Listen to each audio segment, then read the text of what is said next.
बिस्मिल्लाहिर्रहमानिर्रहीम। लाखों करोड़ों दुरूदो सलाम मोहम्मद मुस्तफ़ा सल्लल्लाहु अलैहि वसल्लम और आले मोहम्मद पर। मैं हूं उमर दराज गोंदल। आप जानते हैं कि याया अफरीदी साहब को जिस ख्वाब के साथ लाया गया था वो ख्वाब चकनाचूर होता हुआ दिखाई दे रहा है। तो अब पंगा लेना है जस्टिस याया अफरीदी के साथ भी। तो अब हुकूमत अपने तमाशों के ऊपर फिर से शुरू हो गई है। और इतला तो एक तो ये थी कि प्रैक्टिस एंड प्रोसीजर कमेटी का जो एक्ट है उसके अंदर तब्दीली की जा रही है। कल एडहॉक जजेस जो जाहिर है उस वक्त काजी फायज ईसा और हुकूमत की ख्वाहिश के मुताबिक वही लोग लाए गए जो उनको लगता था कि जनाब सत्ते खैरा हैं। तो अब उनको भी कल बाहर चाय तक पूछा, पता चला कि वो नहीं पिलाई गई और उनको बाहर बिठाया गया। फुल कोर्ट मीटिंग के अंदर वो नहीं आ सके। तो अब डेवलपमेंट जरा सुन लीजिए। डेवलपमेंट ये है कि अब सुप्रीम कोर्ट के अंदर एक आपने आईनी तरमीम के जरिए बिगाड़ पैदा किया, वो तो शायद उड़ जाएगी वहां से किसी तरीके से भी आईनी तरमीम जो है। लेकिन अब दूसरा एक बिगाड़ पैदा किया जा रहा है, वो है सुप्रीम कोर्ट के अंदर जजेस की तादाद को बढ़ा के अपने लाइक माइंडेड लोगों को लाया जाए ताकि किसी तरीके से हम सुप्रीम कोर्ट से बचे रहें। इसमें कहा यह जा रहा है कि गालिबन कल, आज नहीं कल, सुप्रीम कोर्ट के अंदर एक बिल पेश किया जाएगा और उस बिल के अंदर जो जजेस की तादाद है वो 17 से बढ़ाकर 23 कर दी जाएगी। यानी मजीद 6 जजेस अपॉइंट किए जाएंगे। और इसके अलावा जो हुकूमत है वो प्रैक्टिस एंड प्रोसीजर एक्ट में तरमीम पर भी मुशावरत कर रही है, जिसमें वो कह रहे हैं कि देखिए, एक तो चीफ जस्टिस होना चाहिए, एक सीनियर मोस्ट जज होना चाहिए, फिर एक आईनी बेंच का जो सरबराह है वो भी उसका मेंबर होना चाहिए। और वो कौन है? वो जनाब हम अमीनुद्दीन खान साहब को लगाना चाहते हैं, तो उनको पूरा कर लें। तो ये बातें, ये सारी की सारी वो डर खौफ है जिससे आपको लगता है कि आपने पहले अरेंजमेंट किया, उससे भी आपको नताइज हासिल नहीं हुए। और मैं आपको बता चुका हूं कि वो गैर सरकारी तर्जुमान या वो लोग जो बहुत सारे ताकत वाले हलकों के तर्जुमान तस्वुर किए जाते हैं या उनके बहुत करीब हैं, वो कह रहे हैं कि आईनी तरमीम उड़ जाएगी। अब वो दूसरी एक और लाइन ले रहे हैं कि इस हुकूमत के लिए सब अच्छा नहीं है। वो कब तक होगा वो मैं आपको सिर्फ एक बात बता देता हूं कि अगर ख्वाजा आसिफ जैसा शख्स जो है वो पार्लियामेंट के सामने खड़ा होकर कहे कि देखिए ना कि बुशरा बीबी बाहर आ गई हैं, इमरान खान की हमशीरा बाहर आ गई हैं और बुशरा बीबी जो है वो यहां से केपी के चली गई हैं, उनका घर तो इस्लामाबाद में भी था, अगर लाहौर नहीं भी जाना था, तो वो कहते हैं जी मैं तो सर्कमस्टांसेस को डिस्कस कर रहा हूं। तो वो तशवीश जो है वो मुस्लिम लीग नून के हलकों में महसूस हो रही है कि आखिर क्या चल रहा है, हमें कोई फारिग तो नहीं कर रहा, या हमने जो इस्तेमाल टिश्यू पेपर की तरह होना था हम वो इस्तेमाल हो गए हैं, तो हमारे साथ होना क्या है। चूंकि इन्होंने कहा था, इनका डर क्या था? इनका डर ये था कि मंसूर अली शाह साहब को रोकना इसलिए है कि इलेक्शन का मामला ना खुल जाए। तो जरा खबर सुन लीजिए। खबर यह है कि पाकिस्तान तहरीक इंसाफ जो है वो पहुंच गई है सुप्रीम कोर्ट, और सुप्रीम कोर्ट के अंदर उन्होंने काजी फायज ईसा के एक और काले फैसले को चैलेंज कर दिया है। और जिस तरह से काजी फायज ईसा ने पाकिस्तान के अंदर पूरे माहौल को बिगाड़ा अपनी ख्वाहिशात के मुताबिक, किसी को लाइफ लाइन सिक्योरिटी देने के लिए, तो उसमें एक इलेक्शन ट्राइब्यूनल्स वाला भी मामला था जिसपे जस्टिस शहजाद मलिक साहब जो हैं वो डटे रहे, उनका मैं चेंज नहीं करूंगा, जिसकी बुनियाद के ऊपर उनको सुप्रीम कोर्ट एलिवेट किया गया। एलिवेट करने के बाद फिर जो कुछ हुआ, फिर कहा गया जी वो चीफ जस्टिस और चीफ इलेक्शन कमिश्नर की मुलाकात हो जाए तो वो मुशावरत हो जाए और ये मसला हो जाए। तो फिर वहां मुलाकात हुई और मुलाकात में 4 जो हैं वो रिटायर्ड जज लगा दिए गए, और फिर मरियम नवाज का और नवाज शरीफ का हल्का भी रिटायर्ड जजों के सामने आ गया। यानी मुस्लिम लीग नून चाहती है कि हमें रिटायर्ड जज ही इंसाफ देंगे। तो पाकिस्तान तहरीक इंसाफ ने जो इलेक्शन ट्राइब्यूनल से मुतल्लिक सुप्रीम कोर्ट का 30 सितंबर का फैसला है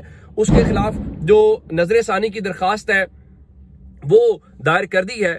और उस नजर सानी की दरखास्त के हवाले से जो उन्होंने ये कहा है कि chief justice Lahore high court और चीफ इलेक्शन कमिश्नर की जो मुलाकात है वो ट्राइब्यूनल्स की तब्दीली की वजह नहीं बन सकती। अब देखना यह है कि ये भी एक आईनी मामला है, तो क्या इसको टेकअप करती है कोर्ट, या फिर ये भी नजर सानी की दरखास्त भी आईनी बेंच के अंदर जाएगी। अभी तो आईनी बेंच बनने वाला जो मामला है वो भी अपनी जगह के ऊपर एग्जिस्ट कर रहा है। और चूंकि ये लाहौर से मुतल्लिक फैसला था तो लाहौर से मुतल्लिक आपको खबर और सुना देता हूं जिससे अगली बात करते हैं। लाहौर से मुतल्लिक खबर ये है कि हमने देखा कि सुप्रीम कोर्ट की कल एक फुल कोर्ट मीटिंग हुई, उस फुल कोर्ट मीटिंग के असरात हमें दिखाई दे रहे हैं। उससे हट के लाहौर हाई कोर्ट की फुल कोर्ट मीटिंग भी तलब कर ली गई है। कल दिन 11:30 बजे जो मरासला जारी हुआ है उस मरासले के तहत बताया गया है कि high court, Lahore high court के जो है तमाम जजेस कल 30 अक्टूबर को 11:30 बजे फुल कोर्ट मीटिंग में शरीक होंगे और जो लाहौर की प्रिंसिपल सीट है उस पर जो जजेस हैं वो इन पर्सन शामिल होंगे और बाकी बेंचेस में जैसे पिंडी है, मुल्तान है या बाकी जगहों के ऊपर है, तो वो जो जजेस हैं उनके मुतालिक बताया गया है कि वो वीडियो लिंक के जरिए शरीक होंगे। अब कल लाहौर हाई कोर्ट से क्या बात आती है ये हमें कल थोड़ा सा इंतजार करना पड़ेगा। एक ऑफिस सर्कुलर जो है वो जरूर जारी कर दिया गया है। तो अब ये तो हो गई यहां से बात। अब इस्लामाबाद हाई कोर्ट से दो बातें सुन लें, फिर यहां की मामलात करते हैं। बल्कि पहले आपको पेशावर हाई कोर्ट से खबर देता हूं। पेशावर हाई कोर्ट में बुशरा बीबी ने हिफाजती जमानत की दरखास्त दी थी। आज बुशरा बीबी को लेके पेशावर हाई कोर्ट ने उनकी हिफाजती जमानत मंजूर कर ली है और साथ ही हुक्म दिया है कि 14 रोज तक उन्हें किसी मुकदमे में गिरफ्तार न किया जाए और उसके साथ ही जो मुकदमात हैं उनकी तफसीलात भी फराहम की जाए। फिर इत्तलात ये थी कि बुशरा बीबी आज अडियाला जेल में इमरान खान से मुलाकात करेंगी और वहां पे आ चुके केस की समाअत होनी थी और वहां पे आज उनकी मुलाकात नहीं हो सकी। तोशाखाना 2 केस के अंदर उनकी हाजिरी तस्ता की दरखास्त मंजूर हुई और वहां पे इमरान खान ने यह कहा है कि गुज़श्ता 3 हफ्ते से उन्हें वकला से मुलाकात और मुशावरत का वक्त नहीं दिया गया। तो उनका जी मैं बैरिस्टर अली जफर, बैरिस्टर गौहर और सलमान अकरम राजा और बैरिस्टर सलमान सफदर के नाम देता हूं। तो अदालत ने इमरान खान की इस्तदा मंजूर कर ली है और उनको 31 अक्टूबर तक का वक्त दे दिया है और समाअत 2 नवंबर तक मुलतवी कर दी है। कहा है कि आप इनमें से मुलाकात भी कर लें और अपने वकला मुकर्रर कर दें और अगर आइंदा समाअत पे आपने वकील मुकर्रर ना किया तो फिर अदालत जो है वो सरकारी वकील मुकर्रर कर देगी। ये तो मामला हो गया अडियाला के अंदर का। लेकिन अडियाला के बाहर भी आज हमने मजमा और मेला देखा, वो इस तरीके से कि पाकिस्तान तहरीक इंसाफ की जो खवातीन कारकुनान हैं वो आज अडियाला जेल के बाहर एहतजाज कर रही थी। एक बड़े अरसे के बाद हम सुन रहे थे कि अडियाला के बाहर एहतजाज होगा, तो आज खवातीन ने पहल कर दी है। यूं लगता है कि पाकिस्तान तहरीक इंसाफ कोई मुस्तकबिल करीब के अंदर कोई कॉल देना चाहती है वहां पे अडियाला जेल के बाहर की। और अडियाला जेल के हवाले से आज उन्होंने तैयारी या जिसको कहते हैं ना एक्सरसाइज, वो वार्म अप मैच खेलना शुरू कर दिया है। पीटीआई की जो विमेन प्रेसिडेंट है कबल शोजब, वो उसको लीड कर रही थी। तो अब अडियाला के अंदर इमरान खान से मुलाकातों का, जिस तरह उन्होंने आज वकला के हवाले से कहा, तो अली अमीन गंडापुर ने भी आज इस्लामाबाद हाई कोर्ट से रुजू किया हुआ था और उन्होंने कहा कि वो इमरान खान से मिलना चाहते हैं।